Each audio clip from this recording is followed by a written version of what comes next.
저출생 문제와 처방, 신경화 한림대 사역과 교수님 모시고 말씀 들어보겠습니다. 안녕하세요, 교수님. 안녕하세요. 네, 저출생 처방을 위해서 먼저 정확한 진단이 필요할 것 같습니다. 원인을 어떻게 보십니까?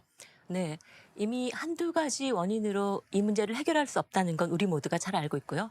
크게는 이제 사회 경제적인 요인이 있겠죠. 네, 아무래도 수도권에 일자리가 집중되다 보니까 지역에 있는 청년들이 수도권에 몰리게 되고 네. 그래서 일자리는 물론 뭐 주거라든가 생활 비용이 이제 올라가고요.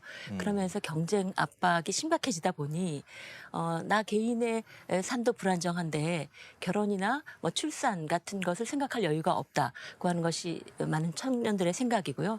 또 하나는 이 결혼이나 출산 문제에 대해서 훨씬 부정적인 생각을 가진 사람들이 여성들인데요. 지금은 여성도 일과 또 소득을 가져야 되는 시대죠. 그런데 출산을 하게 되면 이제 그다음부터 굉장히 어려워지기 때문에 이런 문제들이 복합적으로 작용해서 저출생 덫에서 우리가 헤어나지 못하고 있다고 생각이 됩니다. 지금까지 저출생에 대한 지원책은 주거와 출산, 육아에 대한 지원책 등에 집중돼 왔었는데요. 결과적으로 흐름을 바꾸지는 못하고 있습니다. 어떻게 보십니까? 많은 노력을 했지만 지금 와서 생각해 보면 어떤 개별적이고 분리된 정책을 모아서 문제를 해결해 나갈 수는 없다고 생각이 듭니다. 이 문제를 바라보는 관점 이런 걸 우리가 다시 생각해 볼 필요가 있고요. 저는 사실은 이런 질문을 한번 드리고 싶어요. 청년들이 왜 우리가 아이를 낳아야 할까? 왜 내가 아이를 낳아야 하나? 이런 질문에 대해서 긍정적인 해답을 찾을 수 있을 때 그때 우리가 저출생 문제를 해결할 수 있는 어떤 실마리를 찾을 수 있다고 생각해요. 젊은 사람들한테 출산과 육아가 즐겁게 되려면 사회적 환경도 그만큼 조성을 해줘야 할 텐데요. 어떻게 해야 할까요? 사실 제가 지금은 아이를 키우는 것이 굉장히 힘들지만 결국은 우리가 아이를 키우는 것이 행복한 사회로 바뀌어야 간다. 바뀌지 않으면 이 문제가 해결이 되지 않을 텐데요. 그러면 어떤 사회가 아이를 키우는 것이 개인의 행복에 도움이 되고 개인이 성장해 가는데 도움이 될까? 어떤 사회가 그런 사회인가에 대해서 우리가 좀 더 많이 질문하고 이야기를 나누고 상상을 할 필요가 있다고 생각합니다. 우리나라 TV 프로그램을 보면은 자녀 키우기가 너무 어렵다. 그리고 문제 아이들을 어떻게 다뤄야 하지? 이런 데 많이 집중이 된 것 같습니다. 그런데 즐거운 육아에 대한 긍정적 인식을 갖다가 넓히기 위해서는 우리는 어떻게 해야 하는지.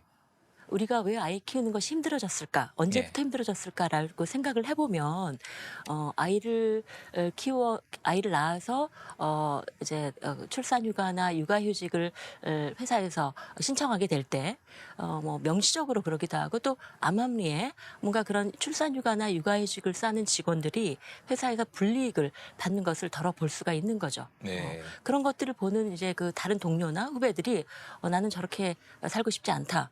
그래서 아이를 낳으면 내 삶에 오히려 더 걸림돌이 되겠다라는 그런 생각들을 이제 하고 있거든요. 네. 결국 그런 걸림돌을 치우는 네. 치우는 작업부터 해야 될 텐데요. 스웨덴 같은 경우는 그런 노력들을 많이 해왔죠. 특히 스웨덴에서 남성들의 육아 참여는 눈부십니다. 길거리를 가면 유아차를 미는 사람들이 제가 보기에는 여성보다 남성이 더 많은 것 같아요. 그래서 제가 질문을 해봤습니다. 아빠가 이렇게 아이를 키우는 게 힘들지 않냐? 그랬더니 저보고 왜 아빠가 아이를 키워서는 안 되나? 그 질문 자체가 이해가 안 된다는 표정이었어요. 스웨덴에서 아빠들이 그 자녀 양육에 기울이는 어떤 모습을 보면 정말 눈물겹습니다. 네.